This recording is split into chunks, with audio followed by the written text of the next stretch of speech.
বিশ্ববাজারের তুলনায় দেশে সামান্যই বেড়েছে জ্বালানি তেলের দাম, দাবি মন্ত্রীর। এখনো ভর্তুকি দিচ্ছে সরকার।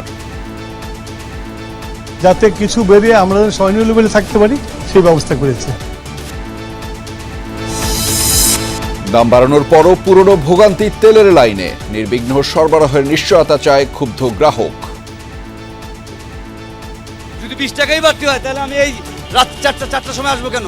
10টা বাজে মাইকিং করে বলতেছে কি 9টার দিকে বলতেছে যে 10টার পরে আর তেল দেওয়া হবে না। অথচ তেল ছিল, এরা তেল দেয় নাই। হামের উপসর্গে আরও 3 শিশুর মৃত্যু। শয্যা সংকটে ওয়ার্ডের বাইরে রেখে চিকিৎসায় বাড়ছে সংক্রমণ ঝুঁকি। কাল থেকে সারা দেশে হাম রুবেলার টিকাদান। সংরক্ষিত আসনে মূল্যায়িত হবেন ত্যাগীরা। আশা বিএনপির। মনোনয়ন প্রত্যাশীদের ভোর রাত পর্যন্ত সাক্ষাৎকার। কাল 36 জনের নাম ঘোষণা। বিরতি শেষ হয়ে আসলেও পুনরায় শান্তি আলোচনার দিনক্ষণ নিয়ে অনিশ্চয়তা। হরমুজ নিয়ে যুক্তরাষ্ট্র ও ইরান মতপার্থক্য। মার্কিন রণতরীতে খাদ্য সংকটের অভিযোগ। সৌদির উদ্দেশ্যে ঢাকা ছেড়েছেন আরও প্রায় 2000 হজযাত্রী। ক্যাম্পের খাবার আর মশার উপদ্রবে কিছুটা বিরক্তি থাকলেও সার্বিক ব্যবস্থাপনায় সন্তুষ্টি। এখানে এসে কোনো সমস্যা এখনো অনুভব করিনি এবং আশা করছি যে কোনো সমস্যা আমাদের হবে না ইনশাল্লাহ। হাজি ক্যাম্পের মেইন একটা সমস্যা আমাদের নজরে আসছে, সেটা হলো মশা। সংশ্লিষ্ট কর্তৃপক্ষের উপর আমাদের এই বিনীত অনুরোধ, মশার বিষয়ে একটু সবাই সচেতন হয়।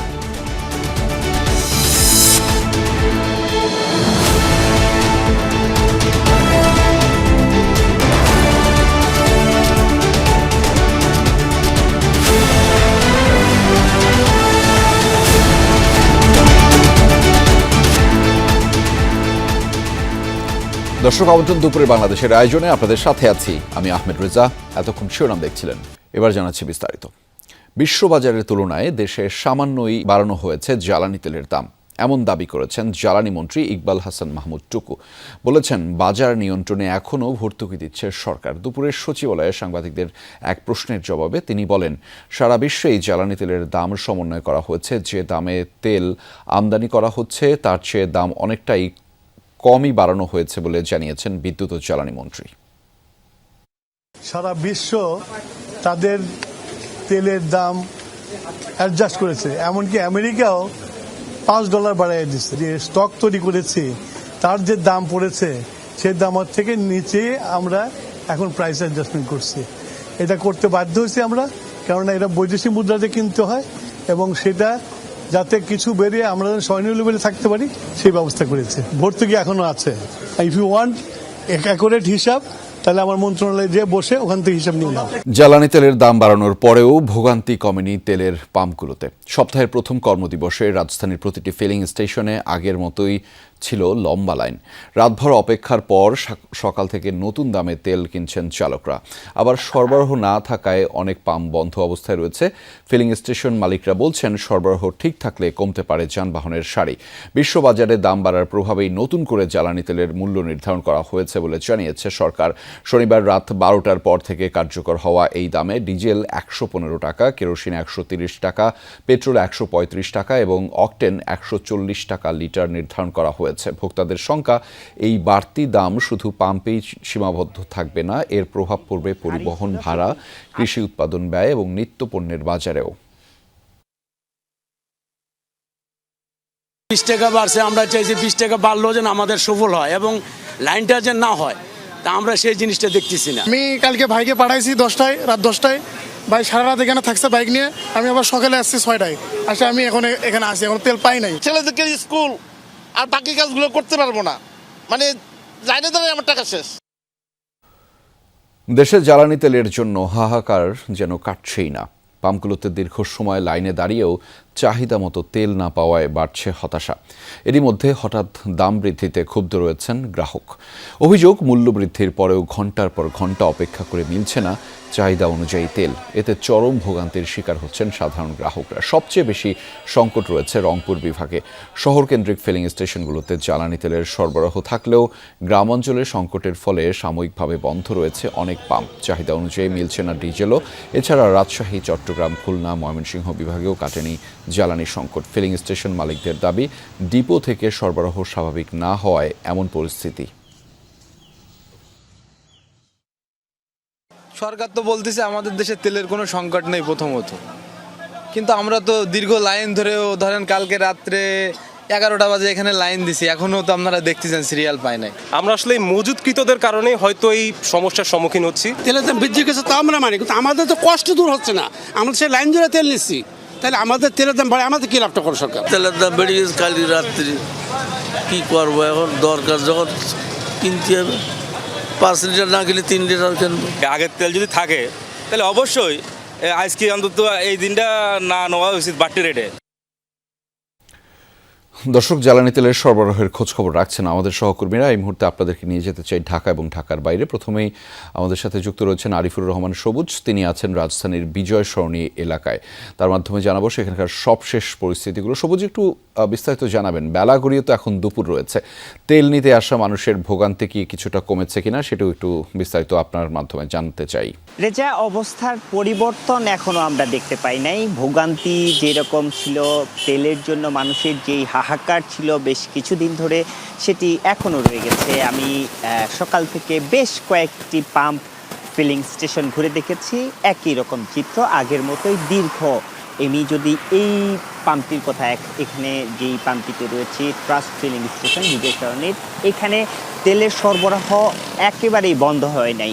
তেল কালকে থেকে নিরবিচ্ছিন্নভাবে দেয়া হচ্ছে, কিন্তু তারপরেও 2 থেকে 3 কিলোমিটার পর্যন্ত যে সারি তেলের জন্য অপেক্ষা মানুষের, সেই অপেক্ষাটি এখনও রয়েছে। অন্যান্য ফিলিং স্টেশনে কিছু ফিলিং স্টেশন দেখেছি বন্ধ ছিল, তেলের যে মজুদ সেটি শেষ হয়ে যাওয়ার কারণে সেগুলোতে এই যে সারি মানুষের তেলের জন্য অপেক্ষার, সেই সারিটি আরও বেড়েছে। মানুষজন যেটি বলছে যে তেলের দাম যেটি বাড়ানো হয়েছে সেটি নিয়ে তাদের আসলে আক্ষেপের কোনো কিছু নেই। তারা বলছেন বিশ্ববাজারে যেই রকম করে তেলের দাম বা যেই সংকট তৈরি হয়েছে সেই কারণে এই দাম বাড়াটাকে তারা স্বাভাবিকভাবে নিচ্ছেন, কিন্তু তারা বলছেন যে দাম যেহেতু বেড়েছে তাদের যে ভোগান্তির জায়গাটা সেটা অন্তত কমবে এই প্রত্যাশা করেছিলেন, কিন্তু সেটি এখন পর্যন্ত হয়নি। তবে যারা পাম্প সংশ্লিষ্ট রয়েছেন তারা বলছেন যে যেহেতু এই বেশ কিছুদিন ধরে মানুষের মধ্যে এক ধরনের মজুদের প্রবণতা ছিল, এই দাম বাড়ার পর সেই মজুদের প্রবণতা একেবারেই কমে যাবে। সেক্ষেত্রে কিছুটা হলেও প্রভাব হয়তো পড়তে শুরু করবে, যেহেতু আজকেই মূলত তেলের দাম বাড়ার পর আজকেই বিক্রি শুরু হয়েছে। সেক্ষেত্রে তারা বলছেন যে 1 দিন 2 দিন বা সপ্তাহখানেকের মধ্যে এই যে বাড়তি লাইন, মানুষের যে হাহাকার, সেই জায়গাটি কমবে এবং এর পাশাপাশি সরবরাহর যে প্রক্রিয়াটি রয়েছে, যেই জায়গায় ধরেন চাহিদা 50,000 লিটার সেখানে দেয়া হচ্ছে 20,000 বা 22,000, এই জায়গাটি যদি ন্যূনতম পর্যায়ে নিয়ে আসা যায়, নিয়ন্ত্রণে আনা যায়, তাহলে সেটি আসলে ইতিবাচকভাবে হবে। সেই তথ্যগুলি আপনার মাধ্যমে জানছিলাম। ধন্যবাদ আরিফুর রহমান সবুজ আমাদের সাথে যুক্ত হওয়ার জন্য। দর্শক, এবার আপনাদেরকে নিয়ে যেতে চাই দক্ষিণ পশ্চিমাঞ্চলের এলাকা খুলনায়। সেখান থেকে যুক্ত রয়েছেন সহকর্মী প্রবীর বিশ্বাস। তার মাধ্যমে জানাবো সেখানকার সবশেষ পরিস্থিতিগুলো। প্রবীর, পাম্পগুলোতে কি অবস্থা দেখছেন সেটি তো জানাবেন, একই সাথে জানাবেন নিশ্চয়ই গ্রাহকদের সাথে আপনার কথা হয়েছে এবং গ্রাহকরা চাহিদা অনুযায়ী তারা তাদের তেল পাচ্ছে কিনা। রেজা, আপনাকে বলি যে দুর্ভোগ, সীমাহীন দুর্ভোগ গ্রাহকদের, সেটি কিন্তু একটুও কাটেনি, বরঞ্চ যুক্ত হয়েছে প্রায় 20% মূল্য বৃদ্ধির বোঝা। আমরা এর আগের দিনগুলোতে যে চিত্র দেখিয়েছি, যে পাম্পেই তেল সরবরাহ করা হয় সেই পাম্পেই গ্রাহকদের দীর্ঘ লাইন, সে লাইনটি কিন্তু আজও প্রতীয়মান। এবং আমরা যে পাম্পটিতে রয়েছি, নগরীর কেসিসি পেট্রোলিয়াম পাম্প, এটি পাওয়ার হাউস মোড়ে অবস্থিত। ঠিক আমাদের পিছনের দিকে আরেকটি পাম্প রয়েছে, যে পাম্পটি বন্ধ রয়েছে। অর্থাৎ খুলনার কিছু পাম্প এখনও বন্ধ, কিছু পাম্পে তেল সরবরাহ করা হচ্ছে। যেখানেই তেল সরবরাহ করা হচ্ছে সেখানেই গ্রাহকদের উপচে পড়া ভিড়, সেই চিরচেনা লাইন, রোদের মধ্যে প্রহর গুনা এবং অপেক্ষায় থাকা কখন না গাড়িটি পাম্পের সন্নিকটে পৌঁছাবে। কারণ এর আগে দেখেছি আমরা যে পিছনের দিক যে বাইকারগুলো থাকে তারা সামনে যেতে যেতে তেল ফুরিয়ে যায়, সেটি আজও পরিবর্তন হয়নি। সকাল থেকে আমরা আরও কয়েকটি পাম্পে ঘুরেছি, যে চিত্রটি সেই চিত্রটি একইভাবে আছে। তাদের সঙ্গে আমরা কথা বলেছি যারা তেল প্রত্যাশী, সকাল থেকে কেউ কেউ লাইন দিয়েছে, কেউ কেউ বলেছে সেই 300 টাকার 500 টাকার তেল নিয়ে আবার 2 দিন পর তাদেরকে লাইনে দিতে হবে, আবার আজ থেকে অতিরিক্ত মূল্যে তাদেরকে তেল সরবরাহ সংগ্রহ করতে হচ্ছে।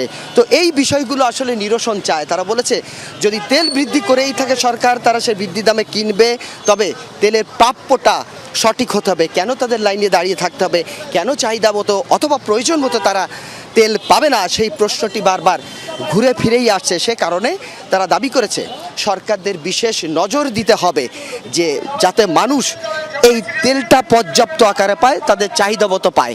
সেজন্য যে পাম্পটিতে রয়েছি দেখতে পাচ্ছেন যে এপাশ ওপাশ দিয়ে আধা কিলোমিটার উপরে এই লাইনটি, অনেক সময় পরে তারা কিন্তু ওখানে যে তেল সংগ্রহ করছে। তো এই লাইনে দাঁড়িয়ে তেল সংগ্রহ করা এটি তারা কষ্ট মনে করে, তাদের শ্রম ঘন্টা যাচ্ছে, তাদের দৈনন্দিন কাজের অসুবিধা আছে। এই বিষয়গুলো নানান দুর্ভোগের মধ্য দিয়ে আসলে সেই সময়গুলো পার হচ্ছে, সে কথাই আপনার মাধ্যমে জানছিলাম। ধন্যবাদ প্রবীর আমাদের সাথে যুক্ত হওয়ার জন্য। দর্শক, এদিকে প্রধানমন্ত্রী তারেক রহমানের সভাপতিত্বে সচিবালয়ে চলছে জ্বালানি বিষয়ক সভা। এ বিষয়ে খোঁজখবর রাখছেন সহকর্মী সাইফুদ্দিন রবিন। তার মাধ্যমে জানাবো সেই সভার সবশেষ তথ্যগুলো। রবিন, জ্বালানির মূল্যবৃদ্ধির পর বসা এই সভা তো বেশ গুরুত্বপূর্ণ। আলোচনার বিষয়ে কি তথ্য পেয়েছেন, কি নিয়ে আলোচনা হচ্ছে মূলত সেখানে? জ্বালানি তেল নিয়ে যাবতীয় যে সংকটগুলো রয়েছে সেসব আসলে কি করে মোকাবেলা করা সম্ভব হবে এবং কোন কোন নির্দেশনার মধ্যে দিয়ে সেসব বাস্তবায়িত করা সম্ভব হবে। প্রধানমন্ত্রী কার্যালয়ে মন্ত্রিসভা যে মন্ত্রী পরিষদ বিভাগে সেখানে এই বৈঠক অনুষ্ঠিত হচ্ছে। দুপুর 1টা নাগাদ মূলত বিদ্যুৎ জ্বালানি মন্ত্রী ইকবাল হাসান মাহফুজু এবং জ্বালানি প্রতিমন্ত্রী আনন্দ ইসলাম মাহমুদ তারা দুজন প্রবেশ করেন এই সভাকে উপলক্ষ করে। এর আগে প্রধানমন্ত্রীর সভাপতিত্বে অনুষ্ঠিত হয়েছিল পানি সম্পদ মন্ত্রণালয়ের একটি সভায়, তারপর এই বিদ্যুৎ ও জ্বালানি বিষয়ক সভাটি অনুষ্ঠিত হচ্ছে। এখান থেকে মূলত কেননা এই সভায় অংশ নেওয়ার আগেই বিদ্যুৎ ও জ্বালানি মন্ত্রী তার কার্যালয়ে মন্ত্রী উভয়ই কর্মকর্তাদের সঙ্গে, অর্থাৎ জ্বালানি বিষয়ক মন্ত্রণালয়ের যে কর্মকর্তা রয়েছেন তাদের সঙ্গে সভা করেছেন। সেই সভা শেষ করেই তারা মূলত প্রধানমন্ত্রীর সভাপতিত্বে অনুষ্ঠিত এই সভায় এসে যোগ দিয়েছেন এবং এখান থেকেই আগামী সংকট মোকাবেলায় কিংবা জ্বালানির সঙ্গে সম্পর্কিত যেসব বিষয়গুলো রয়েছে, বিশেষ করে বিদ্যুৎ, সেটির মূল্য বৃদ্ধি হবে কি হবে না, কিংবা সরকার আসলে কতটা জোরালো অবস্থান নিয়ে এই সংকটগুলো মোকাবেলা করতে পারে সেই সব নিয়ে তারা পরিকল্পনা নিশ্চিত করবেন এবং সেই সঙ্গে আগামীতে যেহেতু এখন পর্যন্ত মধ্যপ্রাচ্যের এই সংকট অব্যাহত রয়েছে, সেক্ষেত্রে আগামীতে জ্বালানির কোনো ধরনের সংকট হবে কিনা, সেক্ষেত্রে কি কি পূর্ব পরিকল্পনা গ্রহণ করা যায়, এইসব নিয়ে মূলত আজকে এই বৈঠকে আলোচনা হচ্ছে এবং সুনির্দিষ্ট সিদ্ধান্ত ও নির্দেশনা মিলবে এমনটাই প্রত্যাশা করা হচ্ছে। অপেক্ষায় আছি আমরা, বৈঠক শেষ করে যখন মন্ত্রী এবং প্রতিমন্ত্রী বেরিয়ে আসবেন তখন তাদের কাছ থেকে জানা যাবে আসলে আজকে এই বৈঠকে কি কি সিদ্ধান্ত পরিকল্পনা গৃহীত। নিশ্চয়ই সেগুলোর সময় আসলে আরো বিস্তারিতভাবে তথ্য পাওয়া যাবে, যেটি আপনার মাধ্যমে আমরা পরবর্তীতে দর্শকদেরকে জানিয়ে দিতে পারবো। ধন্যবাদ রবিন আমাদের সাথে যুক্ত হওয়ার জন্য। রাজশাহী, ময়মনসিংহ এবং কুমিল্লায় হাম ও উপসর্গ নিয়ে আরও 3 শিশুর মৃত্যু হয়েছে। এই রোগে আক্রান্ত এবং মৃত্যুর সংখ্যা বাড়তে থাকায় উদ্বিগ্ন রয়েছেন অভিভাবকরা। গত 24 ঘন্টায় রাজশাহী মেডিকেলে হামের উপসর্গ নিয়ে ভর্তি হয়েছেন 10 জন। চিকিৎসা শেষে বাড়ি ফিরেছে 26 জন। এই সময় ময়মনসিংহ মেডিকেলে নতুন রোগী ভর্তি হয়েছে 34 জন। এছাড়া 24 ঘন্টায় কুমিল্লা মেডিকেলে নতুন করে রোগী ভর্তি হয়েছে 50 জন। সিলেট, চট্টগ্রাম, বরিশাল, রংপুর ও খুলনা বিভাগেও ক্রমেই বাড়ছে হামে আক্রান্তদের সংখ্যা। বিভিন্ন জেলার সদরের হাসপাতালগুলোতে শয্যা সংকট দেখা দিয়েছে। কিছু কিছু জায়গায় ওয়ার্ডের বাইরে রেখেও চিকিৎসা দেওয়া হচ্ছে রোগীদের। এতে সংক্রমণের ঝুঁকি আরও বাড়ছে। এদিকে দেশের 4 সিটি কর্পোরেশন এবং 30 উপজেলায় চলছে হামের বিশেষ টিকাদান কর্মসূচি। ডাক্তার দেখাই এখানে ভর্তি করাইছি। এখন তো রোগীর অনেক চাপ, এখানে জায়গা নাই, অনেক কষ্ট হতেছে, গরম পড়তেছে। বাচ্চা করে নিয়ে তো আমরা মারাই অসুস্থ হয়ে যেতেছি, বাচ্চা সুস্থ করতে যায়। প্রচুর পরিমাণ রোগী, এখানে সিট নাই গা, এই কারণে আমরা ফ্লোরের ভিতরে একটার ভিতরে 2-3টা করে রোগী আছে। হামের প্রকোপ বেড়ে যাওয়ায় স্কুল বন্ধ করে অনলাইনে ক্লাসের নির্দেশনা চেয়ে করা রিটের শুনানি আগামীকাল। বিচারপতি রাজিকাল জলিল ও দেবাশিস রায়ের বেঞ্চে এই শুনানি অনুষ্ঠিত হবে। এর আগে গত 2 এপ্রিল দেশে হামের কারণে 47 শিশুর মৃত্যুর ঘটনায় উচ্চ পর্যায়ের তদন্ত কমিটি গঠন চেয়ে হাইকোর্টে রিট করা হয়।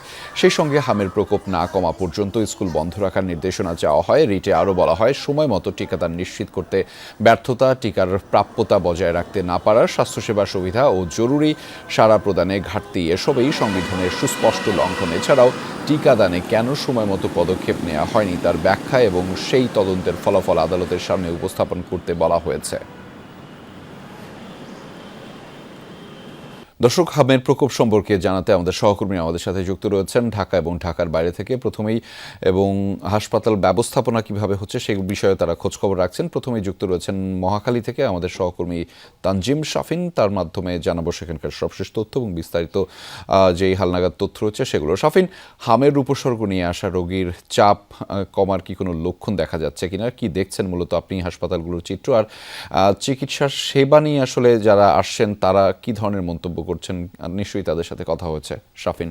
রিজার্ভ 4 সপ্তাহের বেশি সময় ধরে দেশে হামের প্রাদুর্ভাব চলছে, তবে এখনও হাসপাতালগুলোতে প্রতিদিনই নতুন রোগী ভর্তির সংখ্যা বাড়ছে।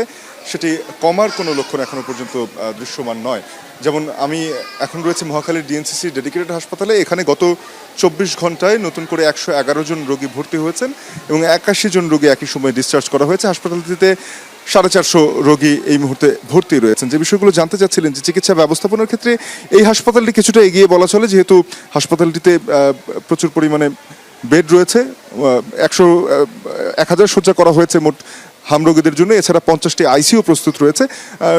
এখানে ভর্তি রোগীর সংখ্যা সেই তুলনায় কম, অর্থাৎ প্রত্যেকেই শয্যা পাচ্ছেন এবং সেখানে তারা চিকিৎসা নিতে পারছেন। তবে চিকিৎসা প্রক্রিয়াটি বেশ দীর্ঘ, যেহেতু হাম হবার পরেই শিশুদের যেটি হচ্ছে ইমিউন অ্যামনেশিয়া, অর্থাৎ শরীরের রোগ প্রতিরোধ ক্ষমতা অনেকটা কমে যাচ্ছে। এর ফলে নিউমোনিয়া সহ অন্যান্য রোগ, এনকাফেলাইটিসের মতো অন্যান্য রোগ কিংবা ঘা হয়ে যাওয়া এই ধরনের রোগে শিশুরা আক্রান্ত হয়ে পড়ছে। তো যার ফলে তাদের নানামুখী চিকিৎসা ব্যবস্থাপনা করতে হচ্ছে এবং সেটি এই হাসপাতালটিতে অন্তত সম্ভব হচ্ছে। ঢাকার বাইরে বেশ কিছু হাসপাতালের চিত্র ভিন্ন রকম, সেটি আমরা বুঝতে পারছি, কারণ এখানে যে রোগীরা এসেছেন তাদের অনেককেই আসলে দূর দূরান্ত থেকে রেফার করে দেওয়া হয়েছে এবং এখানে আসার পরে তারা বলছেন যে অভিভাবকরা জানাচ্ছিলেন যে শিশুরা সুস্থ হয়ে উঠতে শুরু করেছে সঠিক ব্যবস্থাপনায়।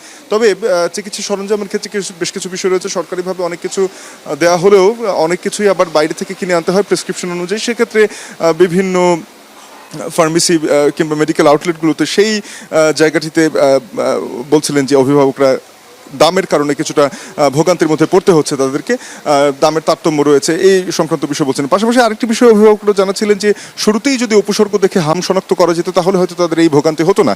সেক্ষেত্রে তারা বলছেন যে কয়েকটি হাসপাতাল ঘুরে তারা এসেছেন মহাখালীর এই ডেডিকেটেড হাসপাতালে এবং এখানে এসে তারা শেষমেশ হামের যে চিকিৎসা সেটি তাদের বাচ্চাদেরকে দিতে পারছেন। এবং শিশুদের যে অবস্থা সেটি যদি একটু জানাই, শিশুদের মধ্যে অনেক শিশুকেই আমরা দেখছি যে তারা খুব দ্রুত সময় সেরে উঠছেন। তবে বেশ কিছু শিশুর ক্ষেত্রে দেখা যাচ্ছে যে প্রতিদিন শ্বাস প্রশ্বাসের জটিলতার কারণে নেবুলাইজার দিতে হচ্ছে এবং নিয়মিত যে ওষুধপত্রগুলো রয়েছে, যে অয়েন্টমেন্টগুলো রয়েছে সেগুলো চিকিৎসকরা পর্যবেক্ষণ করছেন, তদারকি করছেন এবং অভিভাবকরা দিচ্ছেন। তো এই হাসপাতালটিতে এখনো পর্যন্ত আসলে নতুন রোগী ভর্তির সংখ্যা কমছে না। টিকাদান কর্মসূচি সারা দেশে ব্যাপী একযোগে শুরু হলে সেটি কমে আসবে বলে চিকিৎসকরা আশা জানাচ্ছেন এখনো। রেজা। নিশ্চয়ই হাম সংক্রান্ত হামের প্রকোপের কারণে ভোগান্তি এবং হালনাগাদ তথ্যগুলো আপনার মাধ্যমে জানছিলাম। ধন্যবাদ তানজিম শাফিন আমাদের সাথে যুক্ত হওয়ার জন্য। দর্শক, এবারে যেতে চাই বরিশালে, ঢাকার বাইরে। সেখান থেকে যুক্ত রয়েছেন সহকর্মী কাউসার হোসেন, তার মাধ্যমে জানাবো সেখানকার সবশেষ পরিস্থিতিগুলো। কাউসার, হাম উপসর্গ নিয়ে হাসপাতালে নতুন করে কতজন রোগী ভর্তি হয়েছেন সেটি তো জানাবেনই, একই সাথে জানতে চাই চিকিৎসকরা মূলত কি বলছেন। নিশ্চয়ই তাদের সাথে কথা হয়েছে যে ক্রমান্বয়ে হামের প্রকোপ যেভাবে বাড়ছে। রেজা, বরিশালে আসলে হামের যে পরিস্থিতি সেটি অবনতি হচ্ছে বলে আমরা প্রাথমিকভাবে বলতে পারি। এখন পর্যন্ত বরিশাল বিভাগে আছে 24 ঘন্টায় 131 জন রোগী ভর্তি হয়েছে হামের উপসর্গ নিয়ে এবং এর মধ্যে বরিশাল শেরে বাংলা মেডিকেল কলেজ হাসপাতালেই ভর্তি হয়েছে 42 জন এবং একেবারেই সংকীর্ণ জায়গা, 4টি কক্ষে হামে যারা আক্রান্ত হচ্ছে তাদেরকে চিকিৎসা দেওয়া হচ্ছে। যারা আসলে সিট পাচ্ছেন, এক একটি সিটে 3 জন করে চিকিৎসা দেওয়া হচ্ছে। যারা সিট পাচ্ছেন না তাদেরকে কিন্তু ফ্লোরেই অবস্থান নিতে হচ্ছে।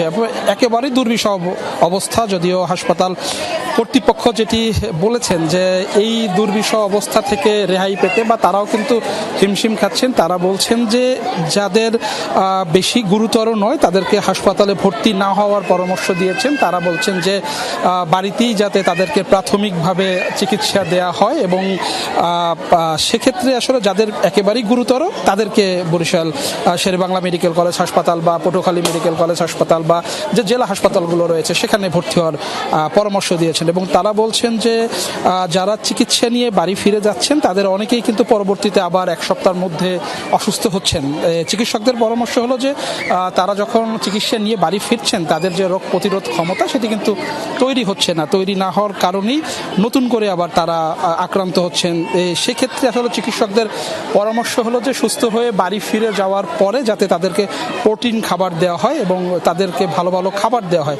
খাবার দিলেই তাদের শারীরিক যে দুর্বলতা সেটি কাটিয়ে উঠবে এবং রোগ প্রতিরোধ ক্ষমতা সৃষ্টি হবে। এবং চিকিৎসকরা আরেকটা শঙ্কার কথা বলেছেন যে আক্রান্ত হলেই ভিটামিন এ ক্যাপসুলের প্রয়োজন নেই। অনেক অভিভাবকই দেখা যায় যে আক্রান্ত হওয়ার পরপরই বা জ্বর হলে তাদেরকে ভিটামিন এ ক্যাপসুল খাওয়াচ্ছেন চিকিৎসকদের পরামর্শ ছাড়াই।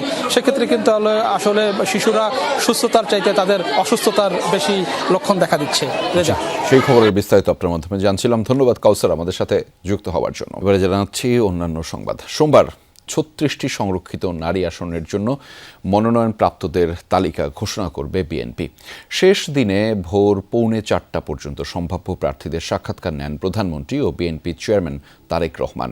এর মধ্য দিয়েই শেষ হয় ঢাকা, চট্টগ্রাম, সিলেট, কুমিল্লা ও ময়মনসিংহ বিভাগের প্রার্থীদের সাক্ষাৎকার। মনোনয়ন প্রত্যাশীরা জানিয়েছেন, যোগ্যদের মনোনয়ন দেয়া হলে দলীয় সিদ্ধান্ত মেনে নেবেন তারা। ভোর 3:45 গুলশানের বিএনপি কার্যালয়ে তখনও চলে সংরক্ষিত আসনে বিএনপির মনোনয়ন প্রত্যাশীদের সাক্ষাৎকার গ্রহণ। কারণ যাচাই বাছাইয়ের ছিল শেষ দিন। শনিবার বিকেলে শুরু হওয়া সাক্ষাৎকার পর্ব রোববার ভোরে শেষ করে বাসায় ফেরেন প্রধানমন্ত্রী ও বিএনপি চেয়ারম্যান তারেক রহমান। একে একে কার্যালয় থেকে বের হন মহাসচিব মির্জা ফখরুল ইসলাম আলমগীর সহ বিএনপির স্থায়ী কমিটি ও মনোনয়ন বোর্ডের সদস্যরা। সবার কথা শুনলাম, এখন 9টার মধ্যে 35 করতে বলতো, এটা বিরাট কাজ। ঢাকা, চট্টগ্রাম, সিলেট, কুমিল্লা ও ময়মনসিংহ বিভাগের প্রার্থীরা শনিবার সাক্ষাৎকার দেন। জানান, যোগ্যদের মনোনয়ন দেয়া হলে দলীয় সিদ্ধান্ত মেনে নেবেন তারা। তবে বিতর্কিত কিংবা 5 আগস্টের পর বিএনপিতে যোগদানকারীদের মনোনয়ন না দেওয়ার আহ্বান ছিল তাদের কণ্ঠে। দীর্ঘ আন্দোলন সংগ্রামে যারা রাজপথে ছিলেন, ব্যক্তি ইমেজ জনসম্পৃক্ত থেকে যারা রাজনীতি করেছেন, সেই সকল নারী নেত্রীদেরকে মূল্যায়ন করবে বলে আমরা ওনার সাক্ষাৎকার থেকে আমরা উপনীত হয়েছি। একটা কোয়ালিটিও যদি পাওয়া যায় যেটা আর 10 জনের মধ্যে নেই, যেটা হলে পার্লামেন্ট আরও শক্তিশালী হবে, তাদেরকে কিন্তু চিহ্নিত করে তারা সংসদে নিয়ে আসার একটা প্রচেষ্টা করবে আমি আশা করি। মাননীয় প্রধানমন্ত্রীর সবার চাইতে তার বেশি ধৈর্য, এবং তিনি যে ধরনের তার ধৈর্যের মাধ্যমে সবার সাথে যেই আন্তরিকতা দেখিয়েছেন, আমরা আসলেই খুবই খুশি। মনোনয়ন বোর্ডের সদস্যরা প্রার্থীদের কাছ থেকে দেশ ও নারীর অগ্রযাত্রায় ভবিষ্যৎ পরিকল্পনা জানতে চান। বিএনপির স্থায়ী কমিটির সদস্য ডক্টর খন্দকার মোশাররফ হোসেন জানান, বিএনপি গণতন্ত্রে বিশ্বাসী। মনোনয়নের বিষয়েও পূর্ণাঙ্গ গণতান্ত্রিক প্রক্রিয়া ব্যবহার করেছে দলটি। আমরা গণতন্ত্রে বিশ্বাসী, নমিনেশনের বিষয়েও আমরা পূর্ণাঙ্গ গণতান্ত্রিক প্রক্রিয়া ব্যবহার করে আমরা মনোনয়ন ঠিক করতেছি। 36 আসনে বিএনপি তাদের সংরক্ষিত নারী আসনের জন্য মনোনয়ন তালিকা ঘোষণা করবে। তানভীর সিদ্দিক, টিপু, যমুনা নিউজ, ঢাকা।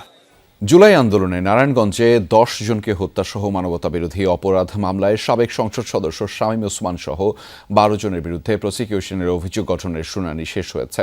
রোববার আন্তর্জাতিক অপরাধ ট্রাইব্যুনাল 1-এ এই শুনানি হয়। এ সময় রাষ্ট্রপক্ষ ট্রাইব্যুনালে আসামিদের বিরুদ্ধে অভিযোগ তুলে ধরে বিচার শুরুর আবেদন জানান। এই মামলায় আসামি পক্ষের শুনানি 23 এপ্রিল নির্ধারণ করেছে ট্রাইব্যুনাল। প্রসিকিউশনের অভিযোগে বলা হয়েছে 2024 সালের 19 ও 21 জুলাই এবং 5 আগস্ট নারায়ণগঞ্জের ফতুল্লা ও সাইনবোর্ড এলাকায় 10 জনকে হত্যা করা হয়। এ মামলার প্রধান আসামি নারায়ণগঞ্জ 4 আসনের সাবেক সংসদ সদস্য শামীম ওসমান। এছাড়া আসামির তালিকায় তার ছেলে অয়ন ওসমান এবং ভাতিজা আজমেরি ওসমানও রয়েছেন। আইএমএফের সাথে বৈঠক নিয়ে সচিবালয়ে ব্রিফ করছেন অর্থমন্ত্রী আমির খসরু মাহমুদ চৌধুরী। আমরা সরাসরি যুক্ত হচ্ছি তার বক্তব্যে। আগামী দিনে বাজেট হয়, তাই না? সুতরাং এটা মাথায় রেখে আমাদেরকে এই সিদ্ধান্ত নেওয়া হয়েছে, তাও খুব কম। মূল্যস্ফীতি কোথায় যাবে এই তেলের মূল্য বৃদ্ধির ফলে? মূল্যস্ফীতি তো বাড়তেই পারে, আবার নাও বাড়তে পারে। এটা তো আপনার একটা জিনিস, রমজানের সময় যে যখন মুদ্রাস্ফীতি, কি করে বলতে পারেন? না এটা তো তেলের প্রভাব তো সব নাও বাড়তে পারে। না এটা সাপ্লাই, ডিমান্ড এন্ড সাপ্লাইয়ের একটা ব্যাপার আছে। আমরা তো ডিমান্ড সাপ্লাইটা কিন্তু আপনারা দেখবেন, আমরা কিন্তু তেলের মজুদ আমরা কিন্তু ঠিক রাখি। আমরা যদি সাপ্লাই ঠিক মতো রাখি, এই যে টেম্পোরারি যতটুকু বেড়েছে, এটার সাথে সাথে আরো অনেকগুলো ইস্যু আছে। তেলের দাম একা তো মুদ্রাস্ফীতি বাড়ে না, এটা একটা মূল কথা। খালি তেলের দামের জন্য কি মুদ্রাস্ফীতি বাড়ে না? না মাল্টিফাংশন। আরে আপনি বাস্কেটের মধ্যে তেলের দাম যদি সবকিছু হিসাব করেন, ফুড সহ সবকিছু মিলে, এটা খুব একটা সামান্য। আসবে, IMF এর মিশন আসবে, ওয়ার্ল্ড ব্যাংকের মিশন আসবে, ADB-র মিশন আসবে, ইন্টারন্যাশনাল ইনফ্রাস্ট্রাকচার ব্যাংকের আসবে, IDB-র আসবে, সবাই আসবে, কারণ সবাই এই সরকারকে সমর্থন দিতে চায়। এই সরকারের নির্বাচনী যে ইশতেহারের সাথে সবাই অ্যালাইন, কিন্তু এর মধ্যে তো বিভিন্ন আলাপ আলোচনা থাকবেই, স্বাভাবিক, তাই না? কি নিয়ে?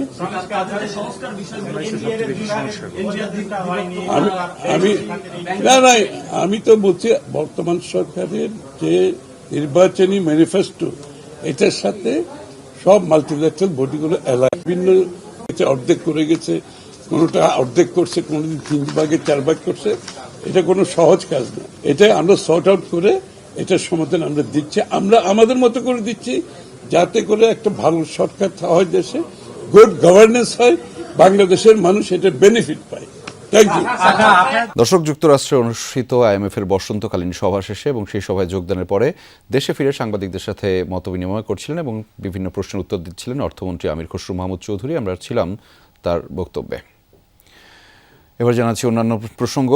যুক্তরাষ্ট্র ইরানের মধ্যে দ্বিতীয় দফা শান্তি আলোচনা নিয়ে অনিশ্চয়তা দূর হয়নি এখনও। চলমান 2 সপ্তাহের যুদ্ধবিরতি ফুরিয়ে আসলেও এখনও বৈঠকের দিনক্ষণ নির্ধারণ হয়নি। ইরানের বন্দর ঘিরে মার্কিন অবরোধ এবং অযাচিত শর্ত প্রত্যাহার না হলে আলোচনা অর্থহীন বলে দাবি তেহরানের। আর ডোনাল্ড ট্রাম্পের হুঁশিয়ারি, হরমুজ প্রণালী আটকে রেখে ব্ল্যাকমেইলের সামর্থ্য নেই ইরানের। ফুরিয়ে আসছে যুদ্ধবিরতির মেয়াদ। হরমুজ প্রণালী ঘিরে ব্যাপক টানাপোড়েনে এখনও অনিশ্চয়তার সুতোয় ঝুলছে যুক্তরাষ্ট্র ইরান পরবর্তী শান্তি আলোচনার ভাগ্য। ইরানের আলোচক দলের প্রধান দেশটির পার্লামেন্ট স্পিকার বাঘের কালিবাফের দাবি, আন্তর্জাতিক আইন অনুযায়ী হরমুজ প্রণালীর পূর্ণ নিয়ন্ত্রণের ক্ষমতা রয়েছে ইরানের, তাই এক্ষেত্রে কোনো রকম ছাড় দিতে নারাজ তারা। আবারও যুক্তরাষ্ট্রের হামলার শিকার হতে পারে ইরান, এমন শঙ্কাও জানিয়েছেন তিনি। তবে যুক্তরাষ্ট্রকে কঠোর পাল্টা জবাব দিতে প্রস্তুত ইরানের সশস্ত্র বাহিনী, দিয়েছেন এমন হুঁশিয়ারিও। যুক্তরাষ্ট্র যখন হরমুজের মাইন অপসারণে অগ্রসর হয়েছিল, তখন তাদের বিরুদ্ধে শক্ত অবস্থান নিয়েছিলাম। পিছু হটতে বাধ্য হয়েছিল তারা। এবারও ব্যতিক্রম হবে না। যুক্তরাষ্ট্রের সকল আগ্রাসনের কড়া জবাব দিতে প্রস্তুত রয়েছে ইরান। যুক্তরাষ্ট্রের নতুন প্রস্তাবের ভিত্তিতে পরবর্তী দফার আলোচনার জন্য একটি কাঠামো তৈরির প্রস্তুতি নিচ্ছে ইরান, জানিয়েছেন দেশটির উপরাষ্ট্রপতি সাইদ খাতিবজাদে। তবে তা চূড়ান্ত না হওয়া পর্যন্ত আলোচনার দিন তারিখ ঠিক করা সম্ভব নয় বলেও জানান তিনি। স্বভাবসুলভ চতুরতার আশ্রয় নিয়ে আবারও হরমুজ আটকে দিতে চাইছে ইরান, যে চালাকি বছরের পর বছর করে আসছে। কিন্তু তারা কোনোভাবে আমাদের ব্ল্যাকমেইল করতে পারবে না। সামরিক নৌ বিমান বাহিনী থেকে শুরু করে কোথাও কোনো বড় মাপের নেতা নেই, তাদের কোনো পথ খোলা নেই। ইরানের সাথে কথাবার্তা চলছে, তারা শান্তি আলোচনায় বসতে ইচ্ছুক কিনা তা নিয়ে দিন শেষে জানতে পারবো। ছাড় না দেওয়ার কথা জানিয়েছে যুক্তরাষ্ট্র। চলমান সংকট পর্যালোচনায় শনিবার হোয়াইট হাউসের সিচুয়েশন রুমে প্রেসিডেন্ট ডোনাল্ড ট্রাম্পের নেতৃত্বে বিশেষ বৈঠক হয় মার্কিন কর্মকর্তাদের। উপস্থিত ছিলেন ভাইস প্রেসিডেন্ট জেডি ভ্যান্স, পররাষ্ট্রমন্ত্রী মার্কো রুবিও এবং যুদ্ধমন্ত্রী পিট হেগসেথ। ইরানের বন্দর ঘিরে মার্কিন অবরোধের পরিধি আরও বাড়তে পারে, এমন তথ্য উঠে এসেছে বিভিন্ন মার্কিন গণমাধ্যমে। সাবরিনা নুসরাত, যমুনা নিউজ। কেবল গোলা বারুদের লড়াই নয়, মধ্যপ্রাচ্যের রণতরীতে অবস্থানরত মার্কিন সেনাদের খাবারের প্লেটে পৌঁছে গেছে যুদ্ধের আঁচ। খাদ্য সংকটে ভুগছে সেনারা, এমন অভিযোগে চলছে তোলপাড়। ইউএস টুডের প্রতিবেদন বলছে অঞ্চলটির মার্কিন ঘাঁটিগুলোয় ক্ষয়ক্ষতি এবং আশপাশের সমুদ্র এলাকায় অচল অবস্থায় ঠিকঠাক রসদ সরবরাহ সম্ভব হচ্ছে না রণতরীগুলোয়। পরিবার স্বজনের পাঠানো কেয়ার প্যাকেজগুলোও আটকে আছে মাঝপথে। 2 মার্কিন রণতরী ইউএসএস জেরাল্ড আর ফোর্ড এবং ইউএসএস আব্রাহাম লিঙ্কন মধ্যপ্রাচ্যে মোতায়েনের পেরিয়ে গেছে কয়েক মাস। এই সময়ের মধ্যে ইরানের হামলায় ক্ষতিগ্রস্ত হয়েছে অঞ্চলটির প্রায় সবকটি মার্কিন ঘাটে। হরমুজ প্রণালী ঘিরেও রয়েছে অচল অবস্থা। সব মিলিয়ে জটিল পরিস্থিতিতে রণতরীগুলোয় অবস্থান করছে হাজার হাজার মার্কিন সেনা ও ক্রু। বিভিন্ন গণমাধ্যম বলছে প্রয়োজনীয় রসদ পৌঁছানো যাচ্ছে না যুদ্ধজাহাজগুলোয়। এরই মধ্যে ইউএস টুডের বিস্ফোরক প্রতিবেদন। এক নারী সেনার মায়ের কাছে পাঠানো খাবারের প্লেটের ছবি আলোড়ন তুলেছে যুক্তরাষ্ট্র জুড়ে। সামান্য খাবার, তাও নিম্নমানের, যা কখনোই যুদ্ধরত কোনো সেনার উপযোগী হতে পারে না। এমন অভিযোগে উঠেছে নিন্দা সমালোচনার ঝড়। কেবল তাই নয়, ইউএস টুডের প্রতিবেদন বলছে মধ্যপ্রাচ্যে চলমান উত্তেজনায় বেশ কিছুদিন ধরেই বন্ধ রণতরীগুলোর ডাক বা কেয়ার প্যাকেজ পরিষেবা। পথে আটকে আছে সেনাদের পরিবার প্রিয়জনের পাঠানো হাজার হাজার প্যাকেজ। এগুলোয় আছে কুকিজ, মোজা, ডিওডোরেন্টের মতো নিত্য ব্যবহার্য সাধারণ কিছু জিনিস। তবে যুদ্ধক্ষেত্রে থাকা সেনাদের জন্য তা বড় মানসিক সমর্থন। অবশ্য এসব অভিযোগ অস্বীকার করেছে যুক্তরাষ্ট্র। দাবি, পর্যাপ্ত খাবার মজুদ রয়েছে রণতরীতে, নিশ্চিত করা হচ্ছে নিয়মিত সরবরাহ। ডরথি তাসরিন, যমুনা নিউজ। হুতিরা বাব আল মান্দেব প্রণালী বন্ধের সিদ্ধান্ত নিলে এ জলপথ খোলার সামর্থ্য নেই মানবজাতি বা জিনদেরও। এক বিবৃতিতে এমন হুঁশিয়ারি দিয়েছেন ইয়েমেনের হুতি সরকারের উপপররাষ্ট্রমন্ত্রী হুসেইন আল এজি। সামাজিক মাধ্যমে এক্সের এক পোস্টে মার্কিন প্রেসিডেন্ট ট্রাম্পকেও দেন এক কঠোর বার্তা। জানান, শান্তি প্রক্রিয়ায় বাধা দিলে ইয়েমেনের উপকূলবর্তী এই জলপথ বন্ধ করে দিতে পারে হুতি বিদ্রোহীরা। এ সময় বিশ্বব্যাপী অশান্তি সৃষ্টি করা থেকে ট্রাম্পকে বিরত থাকার আহ্বান জানান তিনি। লোহিত সাগরের প্রবেশদ্বার হিসেবে পরিচিত বাব আল মান্দেব প্রণালী এশিয়ার দেশগুলোতে বিভিন্ন পণ্য পরিবহনে অত্যন্ত গুরুত্বপূর্ণ এই জলপথ। এই প্রণালী বন্ধ আর সুয়েজ খাল বন্ধ করে দেওয়ার সক্ষমতা রয়েছে হুতি বিদ্রোহীদের। এমনটি হলে হুমকির মুখে পড়বে বিশ্ব বাণিজ্য। লেবাননে হিজবুল্লাহর প্রতিঘাতে প্রাণ হারিয়েছে আরও এক ইসরায়েলি সেনা। দক্ষিণাঞ্চলের সীমান্তবর্তী ইয়েলো লাইনে পুঁতে রাখা বোমা বিস্ফোরণে মৃত্যু হয়েছে তার। নিহত সেনা লিদোর পেরোত ইসরায়েলি প্রতিরক্ষা বিভাগ আইডিএফে সার্জেন্ট ফার্স্ট ক্লাস হিসেবে কর্মরত ছিলেন। তার বয়স 31 বছর। বিস্ফোরণের ঘটনায় আরও 9 সেনা আহত হয়েছে। হাসপাতালে চিকিৎসাধীন বলে জানিয়েছে তেল আবিব। লেবাননের সাথে এ দফায় যুদ্ধ শুরুর পর ইসরায়েলি সেনারা প্রাণহানির সংখ্যা বেড়ে দাঁড়িয়েছে 15 জনে। দক্ষিণ কোরিয়া ও জাপান উপকূল তাক করে এক নাগারে ব্যালিস্টিক মিসাইল ছুড়ল উত্তর কোরিয়া। বিষয়টি নিষেধ করেছে দক্ষিণ কোরিয়ার সামরিক বাহিনী। রোববার স্থানীয় সময় সকাল 6টার দিকে উত্তর কোরিয়ার পূর্ব উপকূল থেকে উৎক্ষেপণ করা হয় এসব ক্ষেপণাস্ত্র, যা দীর্ঘ দূরত্ব অতিক্রম করে কোরীয় উপদ্বীপের উপকূলের কাছাকাছি স্থানের সমুদ্রে পড়ে। মধ্যপ্রাচ্যে উত্তেজনার মাঝে চলতি মাসে এ নিয়ে চতুর্থবারের মতো ব্যালিস্টিক ক্ষেপণাস্ত্র ছুড়ল উত্তর কোরিয়া, যা এই বছরে মোট 7বার।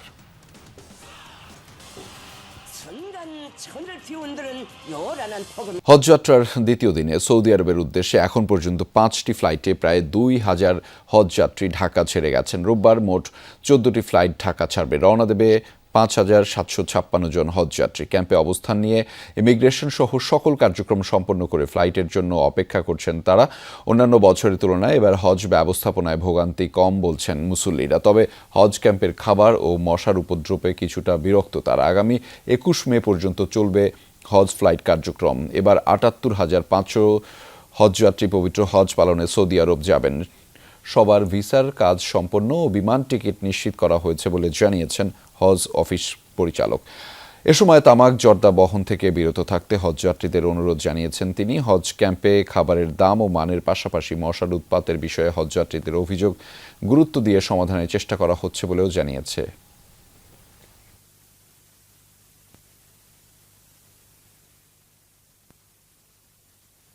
হাজি ক্যাম্পের মেইন একটা সমস্যা আমাদের নজরে আসছে, সেটা হলো মশা। সংশ্লিষ্ট কর্তৃপক্ষের উপর আমাদের এই বিনীত অনুরোধ, মশার বিষয়ে একটু সবাই সচেতন হয়। এখানে এসে কোনো সমস্যা এখনো অনুভব করিনি এবং আশা করছি যে কোনো সমস্যা আমাদের হবে না ইনশাল্লাহ। আমাদের হজযাত্রীদের ভিসা সম্পন্ন হয়ে গেছে, টিকিট সংক্রান্ত কোনো জটিলতা নেই এবং সকল হজযাত্রীর টিকিট এনশিওর করা হয়েছে। নির্ধারিত সময়ের মধ্যে সকল হজযাত্রী তাদের টিকিট পেয়ে যাবে। বর্ষা মৌসুম সামনে রেখে অতি প্লাবন ও বন্যার শঙ্কা রয়েছে বলে জানিয়েছেন পানি সম্পদ মন্ত্রী মোহাম্মদ শহীদুদ্দিন চৌধুরী আনি। এসব মোকাবেলা ও নদী ভাঙন রোধে সরকারের প্রস্তুতি নিয়ে প্রধানমন্ত্রী তারেক রহমানের সাথে আলোচনা হয়েছে বলে জানিয়েছেন তিনি। দুপুরে সচিবালয়ে প্রধানমন্ত্রীর সভাপতিত্বে পানি সম্পদ ব্যবস্থাপনা বিষয়ক সভা অনুষ্ঠিত হয়। সভা শেষে মন্ত্রী জানান, পানি সম্পদ মন্ত্রণালয়ের 180 দিনের কর্মসূচি নিয়ে প্রধানমন্ত্রীর সাথে আলোচনা হয়েছে। খাল খনন কর্মসূচিতে যোগ দিতে 27 এপ্রিল যশোর এবং 2 মে সিলেটে যাবেন প্রধানমন্ত্রী তারেক রহমান। এ সময় সভায় পানি সম্পদ প্রতিমন্ত্রী ফরহাদ হোসেন আজাদ ও পানি বিশেষজ্ঞ আইনুন নিশাদ উপস্থিত ছিলেন। সামনে বর্ষা আসতেছে, অতি প্লাবন হতে পারে, বন্যা হতে পারে। আগাম আমাদের কি কি কাজগুলো করা দরকার সেই ব্যাপারে আমরা সর্বোচ্চ চিন্তা ভাবনা করে রেখেছি। 27 তারিখ যশোরে খাল খনন কর্মসূচি তিনি উদ্বোধন করবেন এবং 2 মে সিলেটে খাল খনন কর্মসূচি উদ্বোধন করবেন। এছাড়াও আমাদের সারা দেশব্যাপী এই কর্মসূচি অব্যাহত রয়েছে। জ্বালানি সংকটে দেশি বিদেশি বিনিয়োগ স্থবির হয়ে পড়েছে। নতুন করে তেলের দাম বাড়ানোয় অর্থনীতির আরও চাপে পড়বে বলে মনে করছেন অনেকে। এমসিসিআই ইআরএফ আয়োজিত জাতীয় বাজেটে বেসরকারি খাতের অগ্রাধিকার ও দৃষ্টিভঙ্গি শীর্ষক সেমিনারে এমন মন্তব্য করেছেন ব্যবসায়ী নেতারা।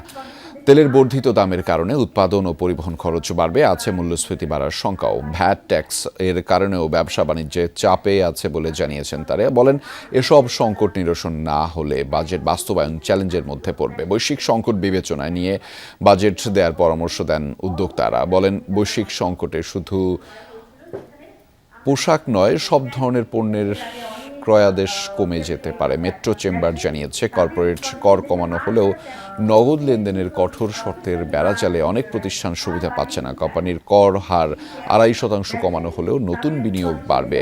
আয়কর, ভ্যাট এবং কাস্টমসের জন্য আলাদা পোর্টাল না রেখে ইউনিফাইড করদাতা প্রোফাইল চালুর দাবি জানায় মেট্রো চেম্বার।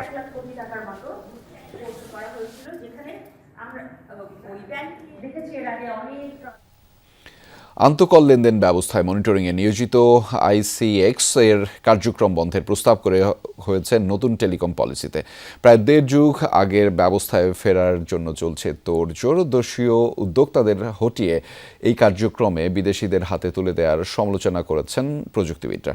নতুন টেলিকম পলিসি রিভিউতে দেশি উদ্যোক্তাদের সুরক্ষা দেওয়ার আশ্বাস দিয়েছেন টেলিযোগাযোগ মন্ত্রী। টেলিযোগাযোগ খাতে প্রায় 1.5 যুগ আগে প্রণয়ন করা হয় আইএলডিটিএস নীতিমালা।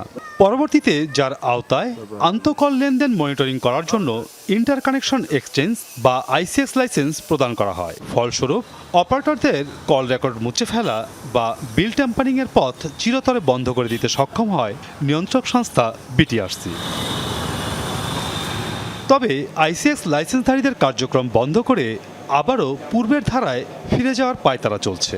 মোবাইল অপারেটরদের স্বার্থ রক্ষায় এই উদ্যোগের পথনকশা তৈরি করে বিগত অন্তর্বর্তী সরকার। Telecommunications network and licensing policy 2025 অনুমোদনের মাধ্যমে স্থানীয় উদ্যোক্তাদের বিনিয়োগে পরিচালিত আইসিএক্স লাইসেন্স বাতিলের প্রস্তাব করা হয়। টেলিকমিউনিকেশনস ইনফ্রাস্ট্রাকচার অপারেটর অব বাংলাদেশের অভিমত, এ ধরনের প্রস্তাব বাস্তবায়ন হলে টেলিকম খাত থেকে সরকারের রাজস্ব আয়ে বড় ধরনের ভাটা পড়বে। আমাদেরকে বাদ দিয়ে যে আপনার ইউনিফাইড লাইসেন্সের মাধ্যমে মোবাইল অপারেটর বিদেশি অপারেটর হাতে তুলে দিয়েছে। তার পরিপ্রেক্ষিতে কী হবে, যে আগের যে প্রতিবন্ধকতা যেটা ছিল, কল ডিটেল রেকর্ড ফাঁকি দেওয়ার যে একটা প্রবণতা ছিল, সেগুলো কিন্তু ফিরে আসবে। বিটিআরসির তথ্য বলছে, আইসিএক্স এর মাধ্যমে বর্তমানে সরকার বছরে অতিরিক্ত রাজস্ব আয় করছে প্রায় 300 কোটি টাকা।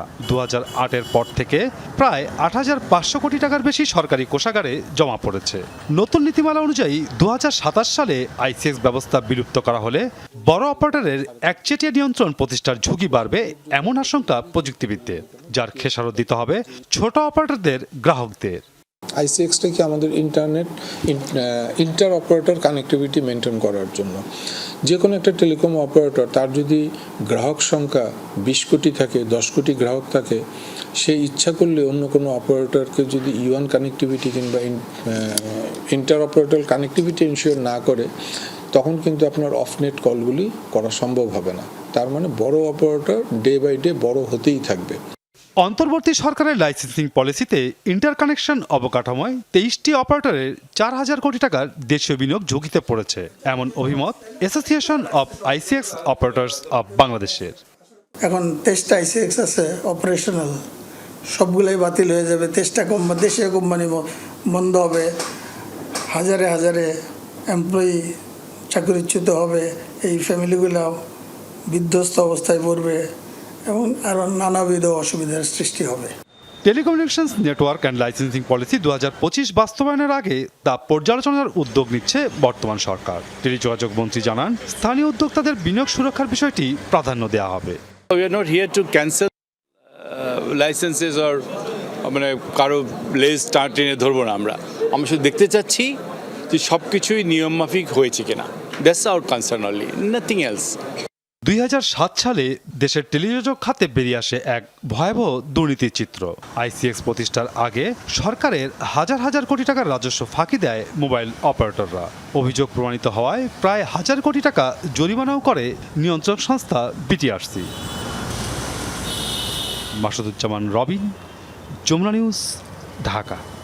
চাকরি ফিরে পাওয়ার দাবিতে অন্তর্বর্তীকালীন সরকারের সময়ে শরিয়া ভিত্তিক 6টি ব্যাংক থেকে ছাঁটাইকৃত কর্মকর্তা কর্মচারীরা মানববন্ধন করেছেন। মানববন্ধনে ইসলামী ব্যাংক ছাড়াও ফার্স্ট সিকিউরিটি ইসলামী ব্যাংক, ইউনিয়ন ব্যাংক, আল আরাফা ইসলামী ব্যাংক, গ্লোবাল ইসলামী ব্যাংক এবং সোশ্যাল ইসলামী ব্যাংকের চাকরিচ্যুত কর্মীরা অংশ নেন। আন্দোলনকারীদের দাবি, 2024 সালের 5 আগস্টের পর 10,000 কর্মকর্তা কর্মচারীকে চাকরি থেকে অপসারণ করা হয়েছে। এতে তাদের পরিবার অনিশ্চয়তার মধ্যে পড়েছে। অভিযোগ করেছেন, প্রভাবশালী একটি গোষ্ঠীর কারণে সংশ্লিষ্ট ব্যাংকগুলোতে শাস্তিমূলক বদলি, আইডি নিষ্ক্রিয় করা, প্রশাসনিক হয়রানি এবং দক্ষতা মূল্যায়ন পরীক্ষার নামে ছাঁটাই করা হয়েছে। এ বিষয়ে প্রধানমন্ত্রী তারেক রহমান বরাবর স্মারকলিপি পাঠানো হয়েছে। দাবি আদায় না হলে আরও কঠোর কর্মসূচির হুঁশিয়ারি দেন আন্দোলনকারীরা। প্রায় আমাদের 7,000 কর্মকর্তা কর্মচারীকে চাকরিচ্যুত করা হয়েছে 5 আগস্টের পরে একটি গোষ্ঠীর মতবাজিতে। উক্ত সময় পরবর্তী যে সকল জামাত শিবির কর্মীদের অবৈধ অনিয়মিত নিয়োগ পদ্ধতি প্রদায়ন হয়েছে তা সুষ্ঠু তদন্তের মাধ্যমে যাচাই এবং বাতিলের ব্যবস্থা করা। দ্রুত নিয়োগের দাবিতে মানববন্ধন করেছেন 18তম শিক্ষক নিবন্ধনে চূড়ান্তভাবে উত্তীর্ণ গণবিজ্ঞপ্তিতে সুপারিশ বঞ্চিত প্রার্থীরা।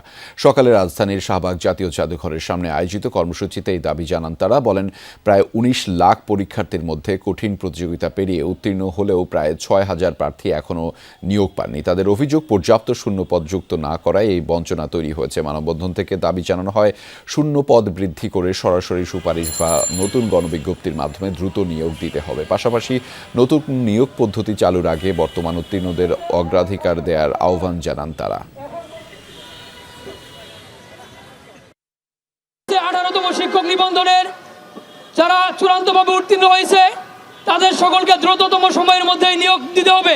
19তম সার্কুলারের আগেই যাতে আমাদের একছত্রভাবে 6,000 সম্পূর্ণ নিয়োগ প্রদান করে। দর্শক, এই ছিল দুপুরে বাংলাদেশের আয়োজনে। এতক্ষণ আমাদের সাথে থাকার জন্য আপনাদের সবাইকে ধন্যবাদ।